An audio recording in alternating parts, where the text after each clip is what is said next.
Welcome to Shinobi Chronicles. Today we will dive in a fantastic Naruto fanfic, where we'll see an alternate ending of Tsunade. Naruto fanfic, A Rift to Royalty. Chapter 1, The Woman from the Void. The bath chamber in Kensington Palace was a cathedral of luxury, its vaulted ceiling painted with cherubs and clouds, its marble walls veined with gold. Steam curled from the deep, claw-footed tub, where Edward Alexander George Windsor, third in line to the British throne, soaked away the weight of his title. At 25, he was tall and lean, with chestnut hair that fell just shy of his brow and blue-gray eyes that held a quiet intensity. His life was a gilded cage, charity galas, diplomatic handshakes, and the constant scrutiny of courtiers and cameras. Yet he bore it with pride, not arrogance. The Windsor name was a legacy, a tapestry of history woven through centuries, and Edward wore it like a second skin. Tonight, he'd escaped the palace's clamor, his grandmother's pointed remarks about marriage, his cousin's smug jabs about succession, the endless briefings on trade summits. The bath was his refuge, its heat melting the tension in his shoulders. He hummed a soft tune, a folk song his mother used to sing, and closed his eyes, letting the world fade. Then the air shifted. A low hum vibrated through the chamber, like the growl of a distant storm. Edward's eyes snapped open. Above the tub, the air shimmered, then tore, a jagged rift of violet and black, pulsing with unnatural energy. Sparks crackled, and the temperature plummeted, sending a shiver down his spine. He gripped the tub's edge, heart pounding. What in God's name? Before he could finish, a figure tumbled through the rift, landing with a splash that sent water cascading over the mosaic tiles.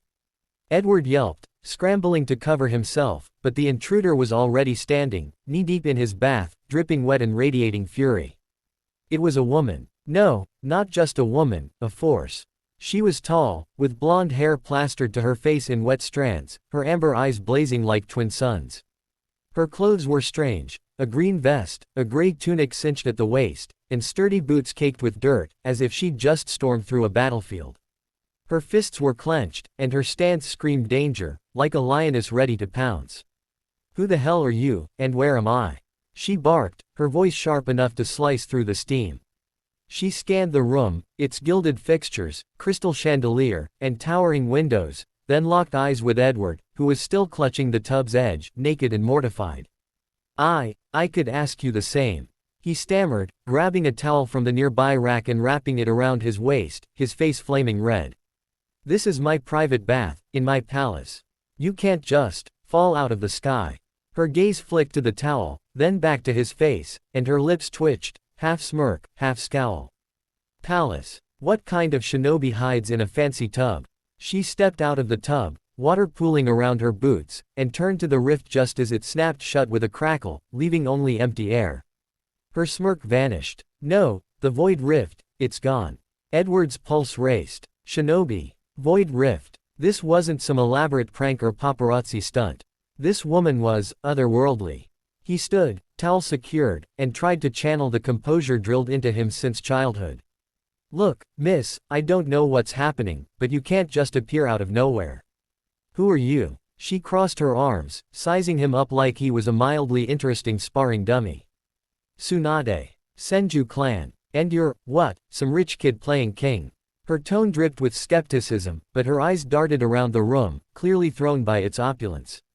The chandelier's light glinted off her wet hair, and Edward noticed a diamond-shaped mark on her forehead, faint but distinct. "Edward Windsor," he said, straightening despite the absurdity. "Third in line to the throne of the United Kingdom. This is Kensington Palace, London, Earth, assuming that means anything to you." He hesitated, then added, "You're not from here, are you?" Tsunade snorted, but her bravado faltered as she glanced at the spot where the rift had been. "No kidding, genius. I was tracking a void anomaly in the Land of Fire.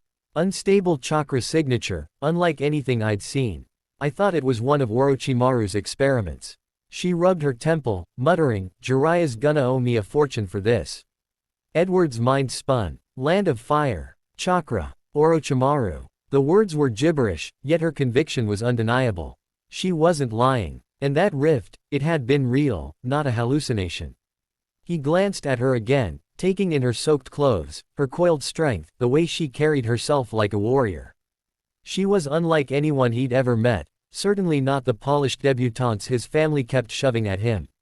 A sudden thought hit him, chilling his blood. If anyone else saw her, his family, the staff, or, God forbid, the press, this would spiral out of control. The royal household was a machine of protocol and paranoia. His grandmother, the queen, would demand answers. His uncle, the head of security, would call in MI6. And the scientists, those vultures at the Royal Society, would salivate at the chance to study an alien. They'd lock her in a lab, poke and prod, maybe worse. The tabloids would scream, royal scandal. And his life would be a circus. No, he couldn't let that happen.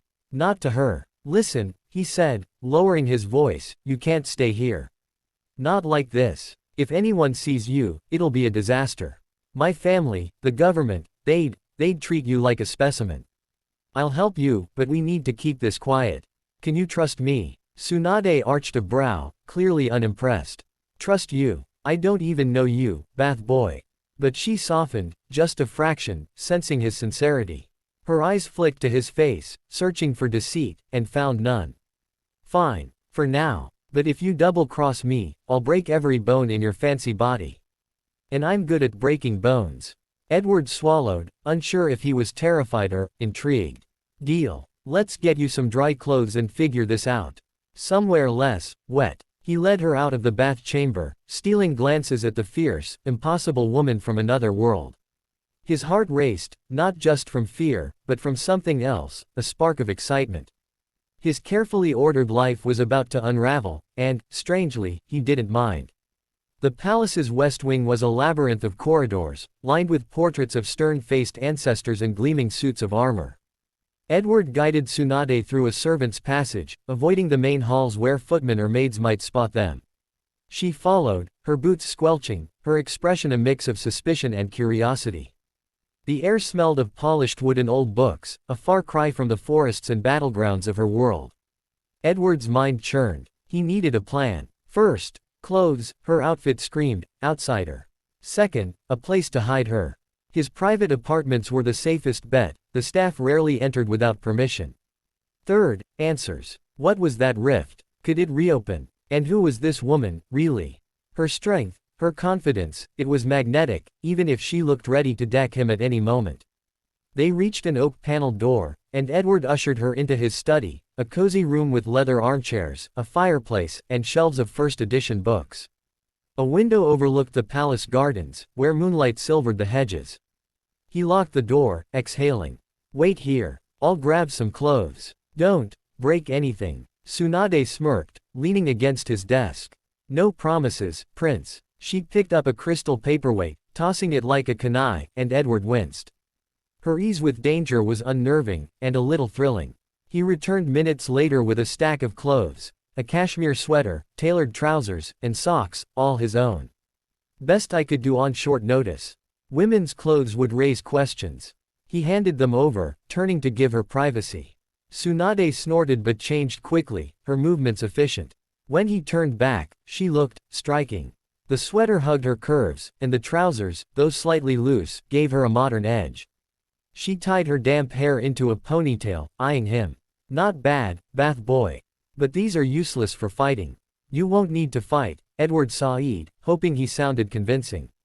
Not here. Her laugh was sharp. You don't know me very well. He gestured to an armchair. Sit. Tell me everything. This, Void Rift, your world. I need to understand what we're dealing with. Tsunade hesitated, then sank into the chair, her posture relaxed but alert. I'm a shinobi from the Hidden Leaf Village. My world's built on chakra, energy we use for jutsu techniques.